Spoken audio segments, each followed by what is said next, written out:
what I decided to do is I switched out my implants for a different shape implant that was like a little more fake looking. All these people thought my tits were real, and I was like, what's the point of like getting fake tits if like everyone's just gonna assume they're real? Like if I'm going under the knife, I want people to know. What up, you little fuck?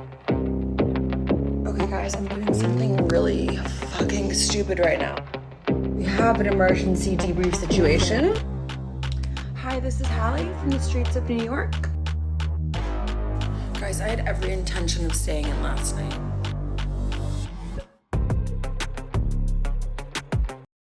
Okay guys, welcome back to Extra Dirty. How is everyone doing? I am doing fine. I'm not gonna lie to you guys, like I'm a little high right now. I had surgery this week, which by the way, I thought was gonna be an easy surgery. I had just come back from Miami. I was there for F1. In Miami, like I know I was supposed to behave like very good this past weekend because a week before you're being put down or put under anesthesia or anything like that, like you're supposed to like eat properly, high protein, get some sleep, get some rest, limit your activity, and definitely not drink or do any substances of all the sorts. And of course, I didn't listen to a single one of those fucking rules.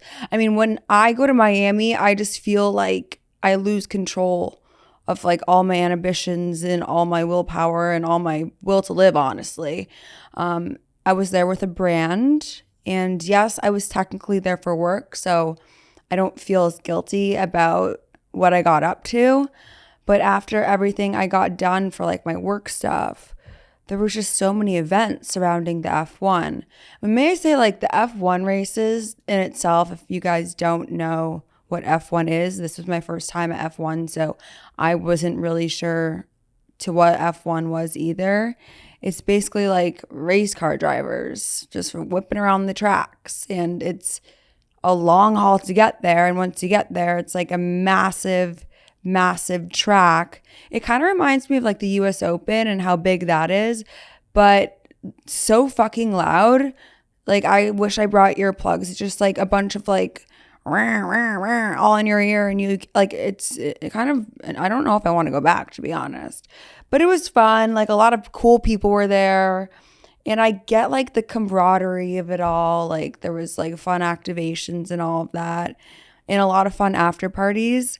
And I feel like that's where I got myself into the most trouble. We'd go to like after party after after party, and the things I don't like about these after parties is like I couldn't bring like a group of people. And usually I'm with a massive group of people. Like I'm with Graydon, I'm with Lauren, I'm with Liv, I'm with like the extended group. And you can't just like bring your squad to these places, and you have to like break off. And a lot of the times I would have to tell Graydon like they're not like letting any other guys in. But I was like, wait, but like Graydon doesn't really count. Like he's my gay bestie. Like why can't we just let, apparently they don't care about that stuff. So Graydon was left behind a few times, which made me really sad. And it was a bit too sceney, I'm not gonna lie. I love sceney things and like being in the mix and being with like the cool people and like all that. But I like, honestly, at the end of the day, if I'm in the room with like the most famous people, I don't really give a fuck. It's kind of like dark aura sometimes. We were at this one after party, and it was just like every A-list person you could possibly think of. And I just remember looking around the room being like, I like don't give a fuck about this whole situation. Everyone's trying to like, you know, like social climb and talk to who's who and like kind of like network, but like kind of in like a dark way. I didn't like it. It's just like not where the fun was at for me. I like the fun is where my friends are, and a lot of my friends weren't let in, so it kind of just like bummed me out. So anyways, I had a couple of those like late 7 a.m. nights, and then I would have to wake up super early in the morning for glam, and then I would have to spend the whole day in the Miami sun. So it was a long weekend. So the last night I was there, we went out. It was another 7 a.m. night. We went to this club, Liv. And by this time, like, I was exhausted. At this point, it had been like a 3-day bender. You know, I only had so much energy left in me. I knew that I had to be at the airport for a 7 a.m. flight. So that makes it a 4:30 a.m. wake up. And my logic there is, should I take like a 2-hour nap and then wake up and go to the airport, but like go home early from the club? Or should I stay out all night and just book it from the club to the airport? That's the decision that felt most logical to me in the moment. So that's exactly what I did. So what I do, I got on the flight at 7 a.m. I'm hammered, cross-eyed. I honestly don't even know how I made it through security. Like it was that, I think I left a bunch of clothing back in my hotel room too. We were like shuffling to get like to leave and to like get all our shit together. I didn't pack. I didn't think ahead like that. I slept on the flight. We landed in New York City. I had like a fitting at 2 p.m. because I had to go to Met Gala after party for work. That started at 11 p.m. So this is Monday now. 11 p.m. I'm there till 1 a.m. And then I had to be up at 4:30 a.m. for this surgery. To be like cut open and like put under, which is diabolical. Like the Miami Bender to surgery pipeline needs to be studied, in my opinion. And I thought this surgery was going to be like a walk in the park. Like I have a really high pain threshold for these types of things. I've gotten my boobs done before. And I went out the same night with my mom. I had like 7 espresso martinis the same day I got off the operating table, the first surgery. The same day I got off the operating table, I went to the hotel bar with my mom because she was in town to take care of me. And we had about 7 espresso martinis.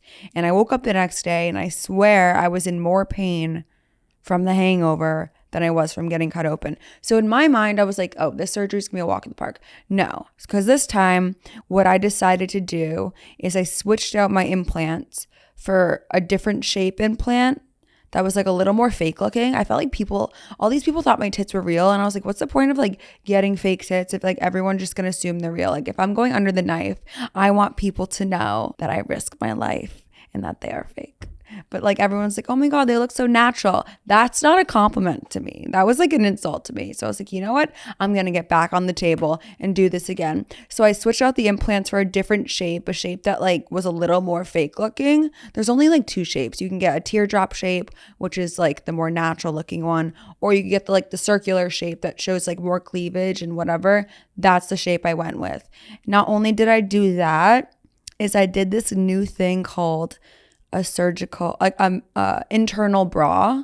It's like basically mesh scaffolding that breaks down over time, like between 12 and 18 months and turns into like collagen in your body. But it basically like surrounds your implants and holds them in place, but like a bra would, like a push-up bra almost. And that, I will say, has been the kicker. It's been extraordinary painful. Not all the oxy in the world they prescribe me is kicking in. I feel like I got hit by a bus. I feel like someone shredded chicken in my chest. That's what I would compare it to. It feels like that. And I had plans last night. Like I had plans to go out to a party the day after this surgery because I just assumed I would be okay. And I had to miss it. And it was like one of the biggest parties of the year. And I had to miss it because I was in I was in so much pain. And I don't know what was more painful, the FOMO for missing this big soiree, the function, or from the debilitating pain in my chest. I can't tell which one was. It was a tough day yesterday, but we made it through. But anyways, they prescribed me more medication. And I'm feeling a bit better today, but I'm still like high as a fucking kite. I'm honestly going to record this whole podcast episode and not remember a fucking thing I said.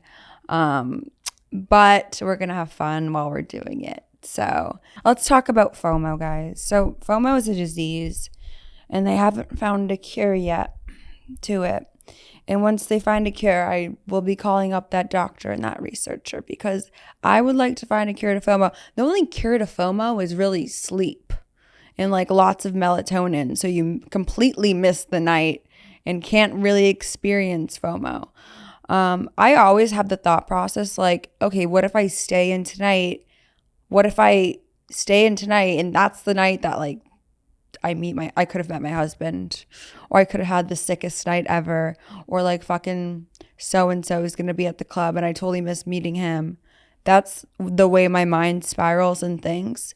I also don't like the thought of my friends going out without me and then somehow formulating some sort of fun inside joke that I can't be a part of for the next few weeks to follow. Because that would piss me the fuck off. I'm not gonna lie. Like if they're like, oh my God, remember when Mo like tripped and fell? Oh my God, that was the funniest thing. And I'm like, I can't laugh with you. And I hate you for it. Like that's how I think. But also just I think living in New York City in general, I am not the type of bitch that like walks around Tribeca and like walks to get a matcha. Like I'm staying in my apartment until I have to go out to a function or to an appointment or to get my lips done or something like that. Like I'm not leaving my apartment until I really have to.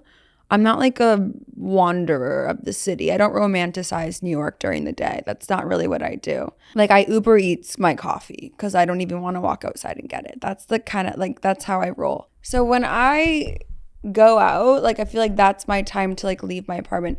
I don't feel the need to like leave my apartment during the day. So if I'm going out at night, that's my time to socialize. And I am a social person. Like that is what brings me dopamine and serotonin and all the things. Like I need to be talking to people at all times, giggling, having a martini, being a part of the scene. I feel like the New York air at night is a lot better and more vibrant than the New York air during the day. During the day, it's just like hot and smells like trash to me. There's no need to romanticize that. So I'm not like really getting out of my apartment. So like if I'm going out, like it's going to be at nighttime. And yeah, so I do get FOMO. I don't get FOMO for day activities though. If you and fucking Becky want to go to the park and have a picnic, have fun. Have your best time. Live your best life ever. I will have no FOMO missing that. But night activities, I always feel bad missing. Also, if I commit to like a plan or a birthday or a reservation, I'm like the least flaky person ever. Being a flake is like one of my biggest pet peeves actually. So even if a limb is falling off, I will like do my best to try to make those plans. In this case, it felt like multiple limbs, being my jugs, were actually falling off. So I couldn't make those plans on Wednesday night. But I did my best. I honestly considered it. But if anyone had bumped into me, and it was at like, we were going to Tao. Like this party was at Tao nightclub. There was no way like someone wasn't going to bump into me. If someone had bumped into my fake chest, there could have been like an implant situation on the floor. Like, because the stitches are fresh. Like, what if I put my hands up to raise the roof and then like they just slip out of me? That's like what I was picturing. And we couldn't have that. Because who's picking that up off the floor? Not me. You know? Clean up on aisle 12. But yeah, that's my thing on FOMO. I think as I get older, we're going to grow out of FOMO. But I'm single. So like, I need, you know, I need to get laid too. So like, what? I'm not going to get laid in the confines of my apartment. That's not happening. Unless I go on like Tinder. Who has Tinder these days? I'm not downloading Tinder or like Craigslist to meet a man. Okay? I have to go outside for that. So I get the surgery. And by the way, I thought this was going to be like a walk in the park surgery, like I said. So I didn't tell any of my family members because I thought it would be like a little nip and tuck, no pun intended, but like a little, you know, like I didn't think it was going to be that big of a deal. So I just texted my ex-roommate and I was like, hey, Margot, like, I'm getting cut open on Tuesday. Do you mind? Like, apparently they're not letting me Uber home alone. And she's like, yeah, I can move a couple meetings around. Like, I'll come pick you up. So I'm in surgery for like 2.5 hours, which is a lot longer than I anticipated. And I wake up very confused. In anesthesia, it's very like hard to walk. Like, you need help walking. So what the nurses do is they either offer you a wheelchair or like an escort to your Uber. So it's me, these two beautiful nurses, and my best friend Margot. And we're all like, I'm wobbling and they're trying to like give me pretzels. And I'm like, I don't eat carbs. Like, get that away from me. And they're trying to offer me water. And they're like, just trying to like help me out. And we get down the elevator. It's pouring rain, like puddles everywhere. But there's like this big group of girls like out front of the plastic surgery place. And my first thought was, oh my God, like I hope no one that like follows me runs into me right now, because this would be like the worst timing, or honestly the most on brand thing ever. But I panicked, so I started like running away from the nurses down the street, like into the middle of the road. So it looked like I was escaping a psych ward. Like picture like me, like I had like a gown on essentially and these slippers from the plastic surgery place, and I'm just like running down, like it's pouring out, whatever. I'm running into the street. They're pulling me out of the street. I looked like I was escaping the loony bin and like I was a patient on the run. But yeah, I finally got into the Uber, and then I slept until like 7 p.m. And may I say, when I woke up and that anesthesia wore off, I wouldn't wish that pain on anyone else. I like didn't think I could feel things like that. It honestly humanized me a bit, because I was like, wow, I can feel things like pain. I haven't felt pain like that ever. Like, I'm not looking forward to childbirth, but I picture what I felt the other day to be worse. That's how bad it felt. And I was on not strong enough drugs. I was like, where are the real drugs at? This is some pussy ass shit. At first, they were prescribing me like extra strength Tylenol and like very low oxy.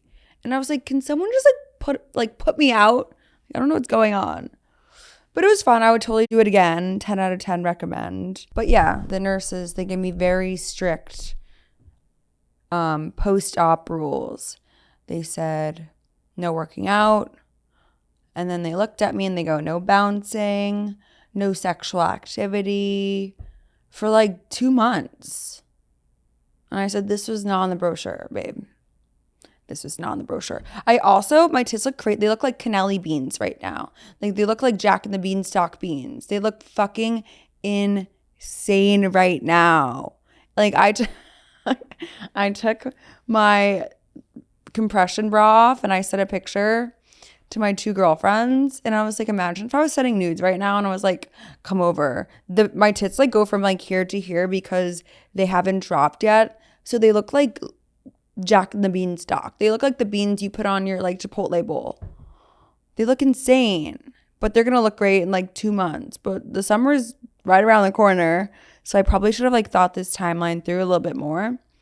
But they're going to look gorgeous once they've settled, but they're going to take a while to settle because of the internal bra. It hurts. It hurts even to laugh right now and breathe and all the things, but we'll get through this, guys. God gives his toughest battles to his strongest soldiers. That's a saying, right? Okay, guys, I've gotten like so many DMs, which, by the way, keep sending me them, because I just screenshot them and I send them to my wonderful producer, Marshall, and then we share a giggle, and then I'm like, okay, we should talk about this on the pod, and then I do talk about them on the pod, so just keep sending them. As crazy as, just don't confess murder to me, because I can't help you there, but anything underneath that, I think that's where we draw the line.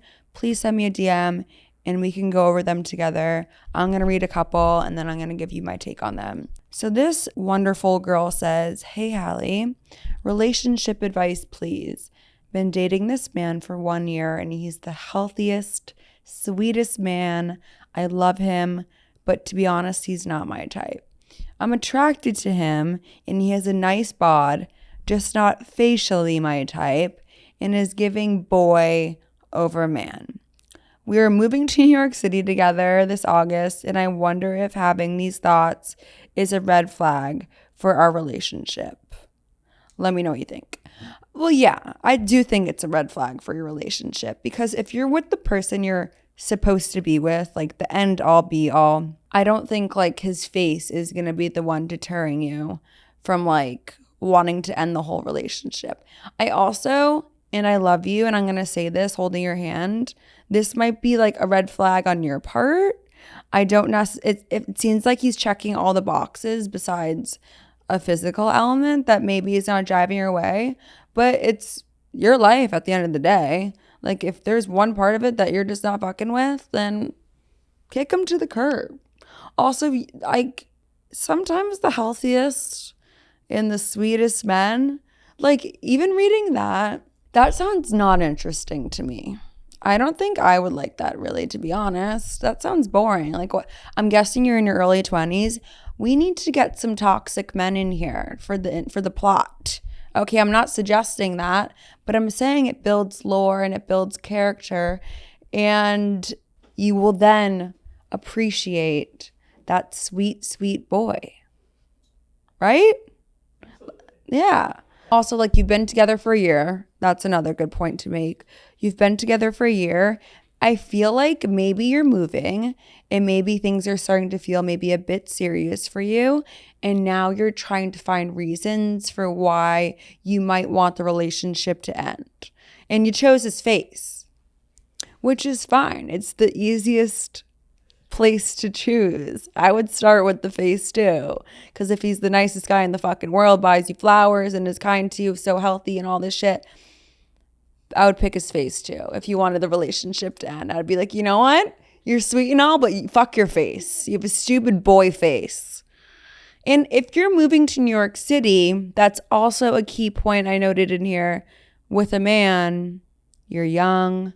Trust me, honey, you're going to want to experience New York City single for a little bit, because there are men here and not boys. There's men. They might drive you crazy. They might ruin your life for a couple months on end. But that is just what living in New York is like. And I feel like every girl should experience that if you're living in the city at some point. And sometimes a man just ties you down, especially a fucking annoying sweet ass man that you're tied to. I'd cut him loose. Because there are girls out there looking for sweethearts. I'm not one of them. And it doesn't seem like you are either. So maybe just take some space to figure out what you really need. And when I say take some space, I mean go out in New York City. Maybe we can go out together, have a couple dirty martinis. I'll introduce you to some men. We can go to Chez Margot. We can live it up. I'll bring you to Tao. Like, we can do all the things. But, you know, a sweet man by your side, he might not let you do all those things. So I do think this is a red flag, to sum it up. Yes. I think you might be looking for an out, which is totally normal and fine and relatable. But don't lead him on.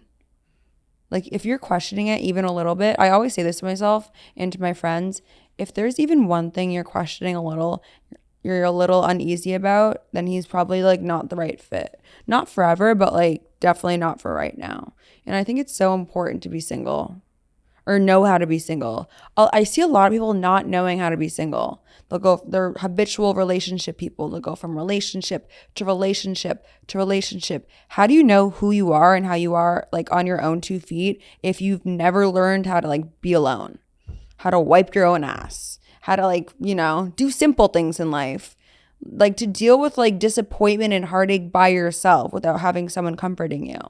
Like, once you like figure out that you don't need a man or don't need a partner and that you can handle like life's hardships on your own, then men just become like additions to your life, and they become like the cherry on top of like things in your life. That's why I always say, like, if you're going to enter into a relationship, I feel like you have to feel like a whole person by yourself.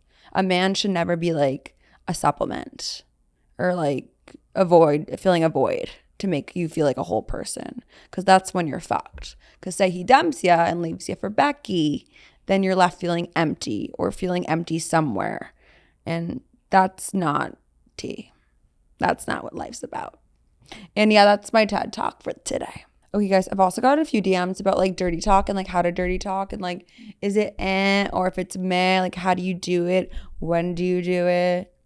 And like, I do have opinions on this because, you know, sometimes it's just a force. And one thing I hate about these men or men in general is sometimes they like try to force like this freak factor just to like, you can almost tell like they want you to like be telling your friends how freaky he was in bed or something.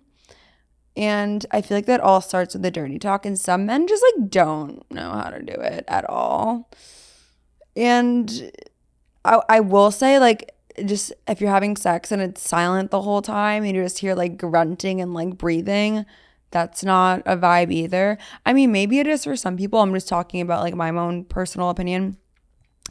But I will say, like, I've been in experiences where men just like try to talk dirty to me. Like, I once had this guy, and this was years ago, and it was on Nantucket, and he was like this blonde little like Vineyard Vines looking ass preppy fuck. There's no way he could have handled what I had to bring to him. But like it was a dry week, so I like brought him home with me, and it was like summer, and I feel like it's summertime and you're like supposed to like have all these like little flings and rendezvous. So I dragged this man home, and we went to my basement of my parents' home, which is like where I brought all my victims. It's like down to the layer of my parents' basement. And I would say, bye, thank you. I have like a job interview tomorrow morning. It would be like Saturday night. Anyways, this fucking man, he's like this little blondie, and I don't like blonde men because honestly, for this reason, I don't like blonde men because it kind of gives me like a Vineyard Vines-esque Chad, Brad, Thaddeus kind of vibe, and they just don't know how to lay down the pipe, in my opinion. This is all my opinion. I'm gonna keep saying in my opinion, so no one cancels me. But anyway, this guy had this weird kink where I couldn't tell if he was like on the spectrum or if he was just trying to like talk dirty in a way like I had never seen before. But he starts talking to me like in this like weird baby voice. Okay. And I think it was like a kink or a fetish. And I've talked about this on TikTok before. He was like, you want to be baby's widow princess? You want to be, oh, my widow princess, my widow baby, want to be, can I pet my widow princess? Is my widow princess a good girl? I'm like, do you have a speech impediment? Do you have a fucking speech impediment? What is going on? I'm like, this little baby girl is about to clock you in the fucking neck if you don't stop talking to me like that. The fuck? He's like, he starts petting my face like, can I pat my baby? I'm like, literally, bro, like, I'm not the fucking one. I am not the fucking one, okay? So I kicked him out. And so that kind of dirty talk to me is just like insane. I think that was a weird kink, or he was having a stroke. I don't know what the fuck was going on with that. But I'm saying don't like force it. If you're a man, don't force it. I feel like the key to dirty talk is just like, it's literal basic communication, or just like what you're experiencing. Like if you're wet, you're wet. Like, what works on guys all the time? I feel like most men have like this breeding fetish, like where they like want to get you pregnant, but like don't, but like want to like live on the edge and get you pregnant. So if you tell a guy to like fill you up, they'll finish in like 3 seconds, I swear. Yeah, but then you do get pregnant. Actually, I got pregnant once. So like take plan B if you're going to say that, because I didn't. This man Venmoed me for plan B, but I ended up getting Chipotle instead, and then I got pregnant. And I did not think I was fertile myrtle. Oh my God. I don't have like birth giving hips. So I thought I was in the clear. But cream pie after cream pie creates a little baby. So yeah. I will say proceed with caution with telling a guy to fill you up, because you don't want to get pregnant or a yeast infection, honestly. But just like, emote the 5 senses. Like, what do you smell? What do you touch? What do you feel? Like, talk about how big his cock is, even if it's fucking the size of a carrot. Like, just like make shit up. Like, use your imagination. Whisper in his ear sweet nothings. All right, I'm gonna go through some phrases from badgirlsbible.com. TM. These are dirty talk phrases for intense sex. I'm going to go through them and like see if it's like a yay or a nay or a slay. But let's see. Okay. The first one is, I just want to be your little fuck doll.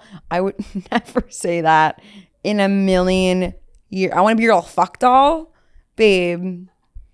That sounds like something that weird fucking freak guy that was petting me like a little baby and saying, wait, like he probably wanted me to say, I want to be your little fuck doll. Like that's probably what the answer he wanted from me was.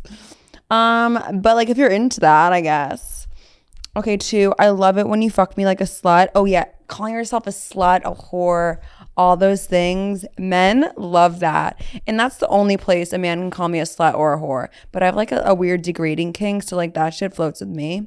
So even hearing myself say that, like I don't even need him to talk. If I hear myself say that, that'll get myself off. So yeah, say that.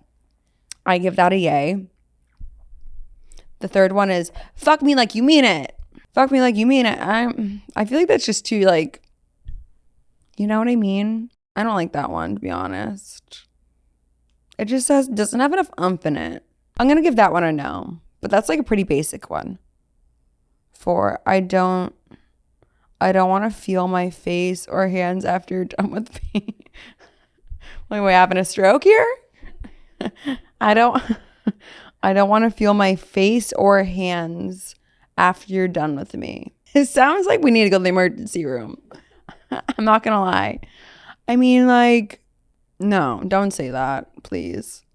Okay, number 5, I want to taste your cum. That one's fine. That's very beginner. That's very basic. Or be like, I want to taste you. That's great. Guys love that. Guys do love that. These are like funny to read out in front of people I just met, by the way. We're getting to know each other so well, guys. I'm losing my shit right here. All right, making you come hard is my number 1 priority right now. Don't say that. We don't want to. Making yourself come is your number 1 priority. That would be hilarious if you were like, making myself come is my number 1 priority. You're next, though. Thank you. I wouldn't say that just because you don't want men thinking like that should be the top priority. I don't give a fuck if they're coming or not. I give a fuck if I'm coming or not. And they're just there. They're just a dildo with a heartbeat. Number 7, I don't want to be able to walk tomorrow, so fuck me harder. Yeah. If you explain to a guy that you want like a wheelchair access out of here, that's always great. Be like, I hope you like have an elevator building, babe, because I want you to fuck the shit out of me until like my legs fall off. Be rolling down the street in a wheelchair. Anyways, number 8, degrade me. Yeah. I feel like that's a basic one, no? I feel like in the bedroom is the only place where you want a man to like treat you like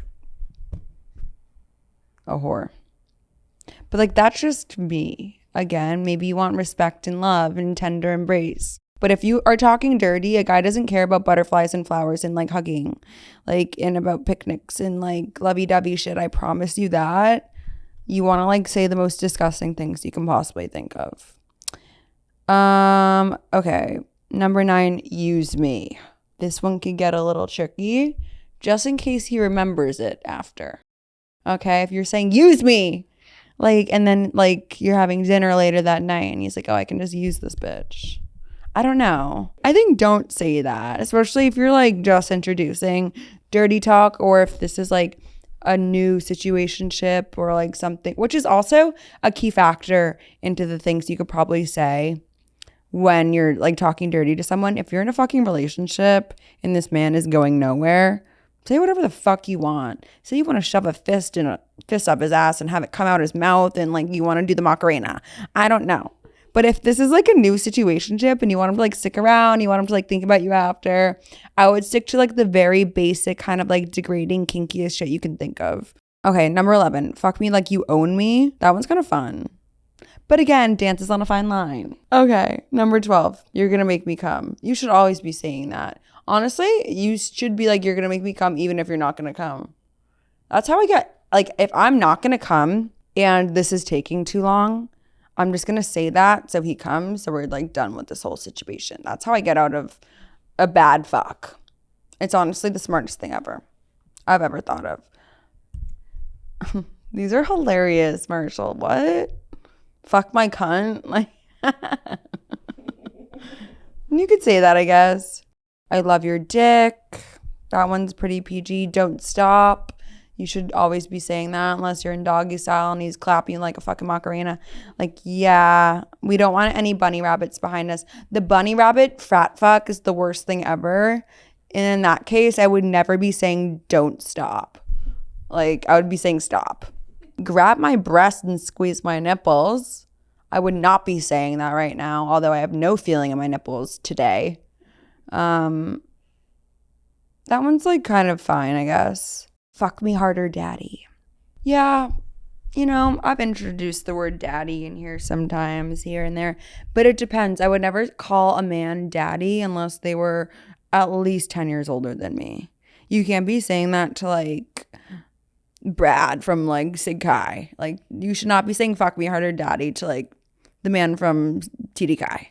Like that's just like wouldn't work in that setting. But I think daddy is fun sometimes just because they feel like bigger than they actually are. Come for me, that's a go-to. I use that all the time. I've been really bad and need to be punished. That's fun. I would say, yeah, you could say that. I want to fall asleep with you inside of me. What? Babe, no. I don't even know if that one's legal. Like, what? Don't say that. Don't say I want to fall asleep with you inside of me. That one's interesting. Fill me up. Fill me up is the one I was saying before. Fill me up is just a really good basic one. Make sure, you know, you're on birth control. But like, fill me up is a pretty basic good one that is fun. I like degrade me. Fuck me like a slut. Like all those and like your own different variations. Perfect. Oh, there's more. Dirty talk phrases to keep him thinking about you. Note, many of these phrases work best when sent as messages. Okay, the first one is, I'm like, screenshot. I feel so small when you wrap your arms around me. I miss this so much. Yeah, that's some pussy ass shit. I would never send that to a man ever. That's like if you're in a relationship and like that's just like cutesy. I feel like that's almost sweet. That's borderline sweet. I feel like I wouldn't send that personally. Number 2, sometimes my legs get weak when you kiss me. That's sweet. Again, no man kissing me is going to make my legs weak though. My legs are weak in general. I miss leg day all the time. It's going to take a lot, you know. Okay, number 3, just thinking about you makes me so damn wet. Yeah, you could say this in other words. Always telling a guy that you're wet, even if you're at the fucking mall and you're not wet, it just gets him excited. I would send that text every day if I had someone to send that to. I actually probably sent it last week to someone random. I don't even know. Number 4, if we could only have sex in one position for the rest of our lives, what would it be? Why would you ask? So this girl sending a guy this text? I know what his answer is. I don't know. I don't think I would send that text because then he's going to want to do that position forever. Because trust me, his favorite position and your favorite position, I promise you 100% are not the same. Okay, number 5, I masturbated about you last night. I feel like that's also a very simple, easy beginner one. That's like fun, spicy text to send. So I think that's a good one. This one says, still feeling sore after last night, smiley face. Yeah, I would put a little spin on this. I would be like, I can barely get up the fucking flight of stairs without feeling like my leg's gonna fall off. I feel like my legs are unhinged and one could possibly break off and roll down the street right now. Or I need a wheelchair to get anywhere today. Or, yeah, I feel like a human pretzel and I can't move. I don't know. Like, put your little spin on it, your little spice on it. 7, I think you're the only guy who can make me angry and horny at the same time. Yeah. I used to love hate sex when I was in a relationship. I used to like pick fights just to have makeup sex. And I always thought that was like one of my favorite pastimes. It was like my favorite hobby, honestly, at one point. Okay, number 8. The hottest thing about last night was feeling you shoot your load inside of me. I wouldn't word it like this. I think we can word it better. I think we can find better verbiage. But, you know, I like the gist of that. Number 9, I want to be your lady on the streets and your feet between the sheets. Babe, don't send that. That's lame. But, like, I know what point you're trying to make, but, like, don't send that to a man, please. I'm supposed to be working, but all I can think about is you dominating me. I mean, that's fun. But, like, I'm an influencer. I wouldn't say I'm not working. I'm at home watching reality TV. I want you to dominate me. But yeah, this is a fun text. I feel like any text you could send to your man or your situationship or whoever while they're at work or doing something where they like probably can't get a fucking full-on boner is always fun to do. So send those risky texts. I think risky texts are fun. I think dirty talk is fun. I think it's all fun. I think it's all healthy and it's all normal and should be incorporated more. You know, no one wants like bland ass vanilla sex or bland ass vanilla, you know, back and forth between a guy you're having sex with. Like, there's ways to spice it up. Okay, let's go through a couple more DMs. This one I thought was really fun. This girl says, I need your advice on how to get out of a bender funk. Like, not how to stop the bender, but how to start. Girl, you came to the right place. I used to be the queen of going out and getting feral, and now post-grad, unfortunately, I corporate girlied too hard, and I found myself all responsible and boring, and every time I go out to have a drink or think about going out, I just think about all the negatives and talk myself out of it. In the rare times I do get myself to have a feral night, it takes me like 4 to 7 business days to recover. I'm literally 23 years old and hot. I should be going out and getting crazy or something, but I simply cannot find the motivation. A martini just puts me to sleep these days. SOS. I fear this is a universal experience, especially if you're a corporate girly. I cannot relate in that sense. I've never been a corporate girly, but I do get bendered out sometimes. And it's not a bad thing that you have responsibilities now and that you have a job and that you maybe can't party as hard as you used to in college. These aren't symptoms of bad things going on in your life. These are probably symptoms of good things in your life, honestly. You have success and responsibility. These are all good things. But give yourself a break. Don't think negatively when you go out, when you're drunk, when you're hungover. The anxiety, feeling like you shouldn't have done it. I was just saying something to this effect the other day because I go out all the time. I go out 5 times a week maybe, and I have long fucking nights. Like I stay out to the break of dawn and I say yes to way too many things. Probably way too many things where even if I'm going into a situation where I'm like, okay, I'm going to regret this in the morning, I still say yes for the lore because I don't want to look back on my 20s and be like, I didn't do it all. And the 20s are to do it. Like, this is your time where you can be selfish, where you can take those risks, where you can have those regrets, where you can have those memories. You can be with your girls. You don't have a fucking baby to take care of. You don't have a fucking man to take care of. It's just you yourself. You're figuring yourself out, and you should have a little fun while doing it too. Even if you're a corporate girly, like, you still don't know what the fuck you're doing. All my friends have switched jobs a million times. They really don't know what direction they are. Or like, we're in our 20s, like, we really don't know what the fuck we're doing in general. Like, we're learning a lot of things, taxes, all this. Like, we don't know what the fuck's going on. So have a little fun. Give yourself a little break. I don't want to be 80 years old and look back in my 20s and be like, I didn't say yes to enough things. And I think a lot of people have those regrets because of society and societal norms. People think, okay, I'm 25. I should have a serious boyfriend. Okay, I'm 30. I should be getting engaged. Okay, I'm 35. I should be having kids. Like, these are these benchmarks that I think that we have internalized because, you know, societal norms and structure, X, Y, and Z. I don't know, all that fucking bullshit that you study in sociology. I don't know. But for me personally, I want to say yes to everything, even the bad decisions, even the things I know I shouldn't be getting myself into. And I want to be 80 telling my grandkids, Hallie, one day back in the day, I was out at Tao at 6 a.m. and I was doing handstands with X, Y, and Z, and I was having an orgy, and oh my God. Like, I want to have stories to tell.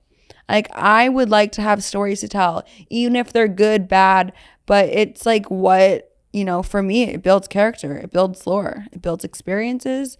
It makes me know what I should say yes to. It makes me know what I should say no to down the road. It's all like, life is about trial and error at the end of the day. So, you know, yes, anxiety sucks and feeling like you're making bad decisions by going out and drinking. Those feelings suck, but feelings are fleeting. You only have one life. So I would suggest, while you're young and while you're fucking hot, you're 23 years old, live it up, you know? Have that 5 a.m. night. No one's judging you besides you. No one gives a fuck. Have fun. And that would be my advice. She says, well, it's one feral night. I feel like she's exaggerating, to be honest, though. I'm not going to lie. 4 to 7 is an insane recovery period. She needs medical attention if that's the case. I will note that you say, I have one feral night, and then you are recovering from 4 to 7 days after that. I don't think that's normal.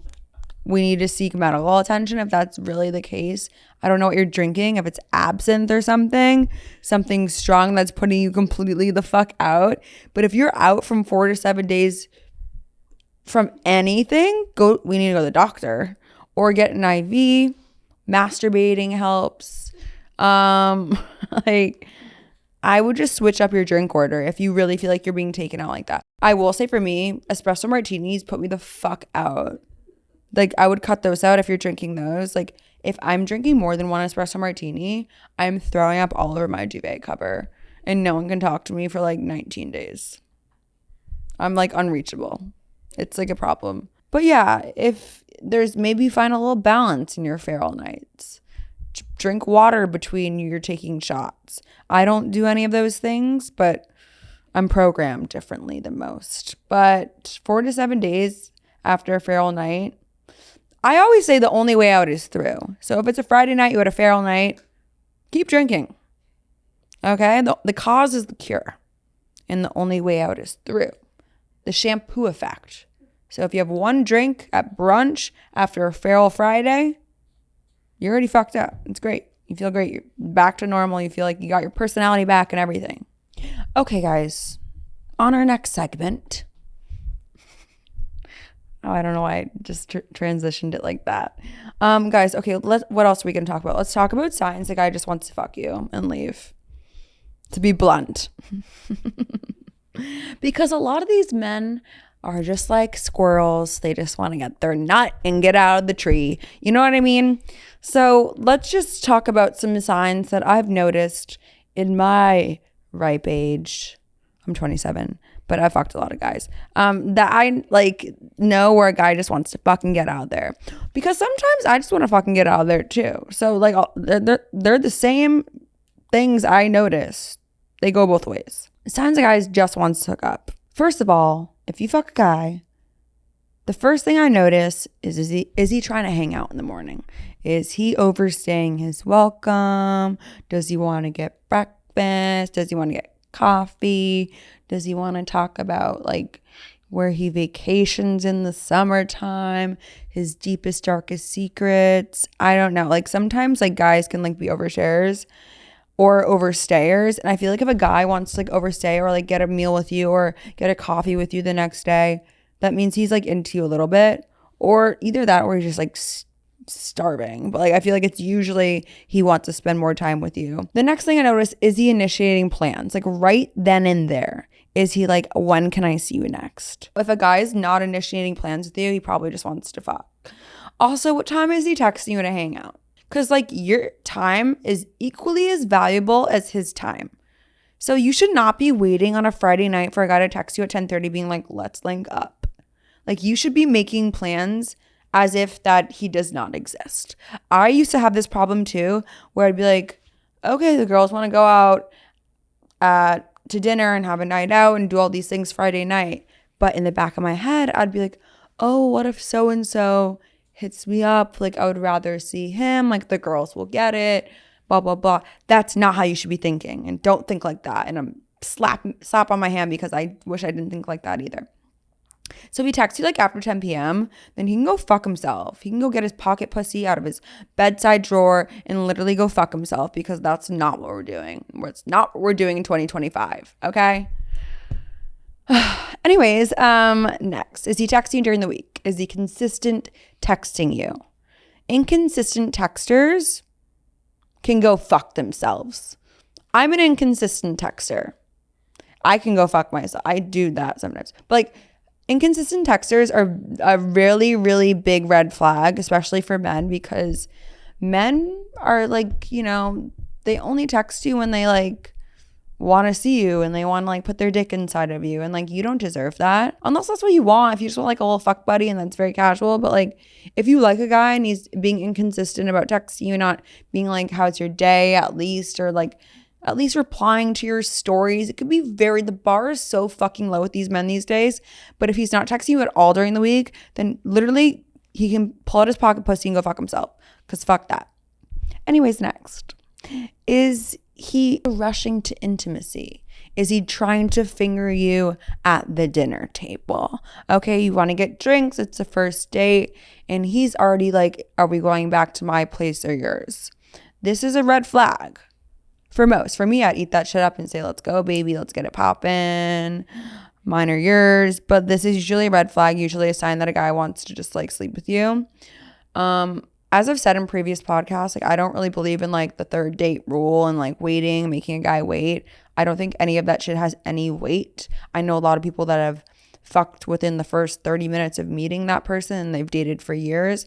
I really just think it's, you know, if you like someone, you like someone. If you don't like someone, you don't like someone. It's more about your feelings and like making yourself vulnerable. And if being physical with someone makes you vulnerable to that person, that I would suggest not sleeping with someone on the first date.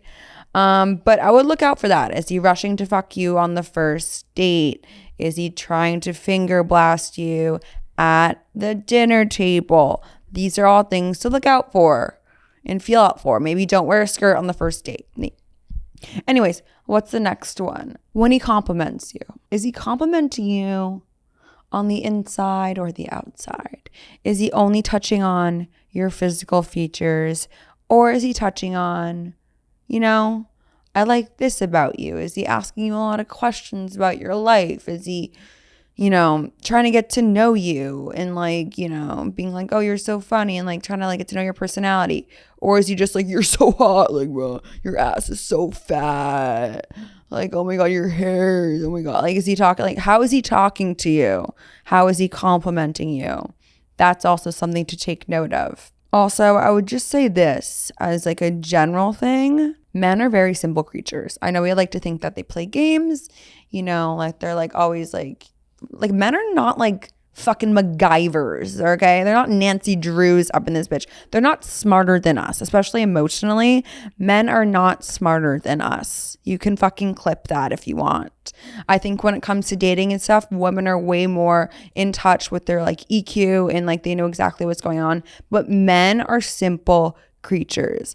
If they want you, they will show that. They will make plans with you. They will move things around to see you, and they won't make it that difficult. They're not going to be playing games with you and like fucking with your head.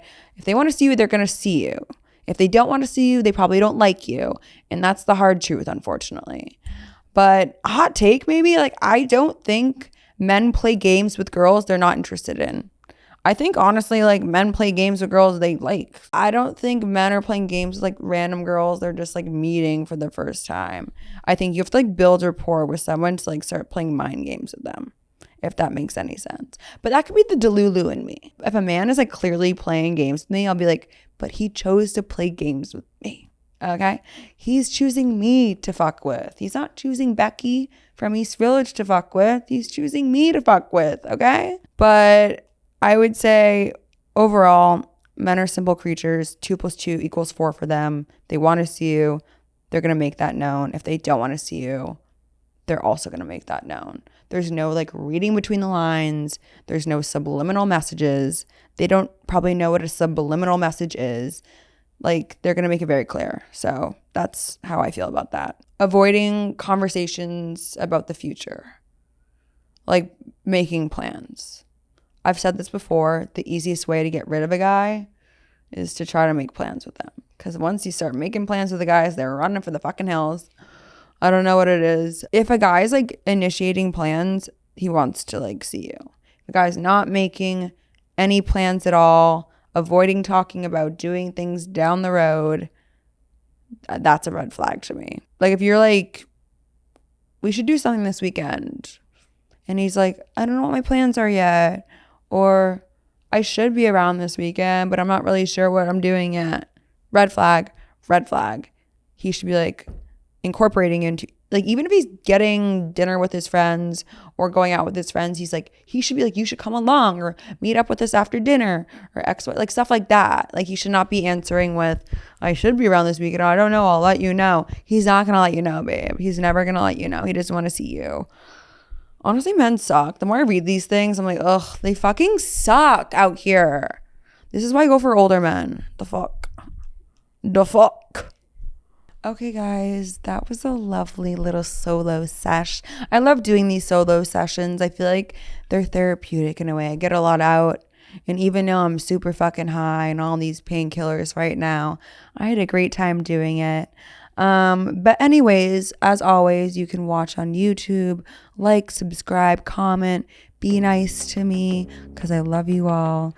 You can also listen on any other platform. But yeah, I'll see you guys next week and bye.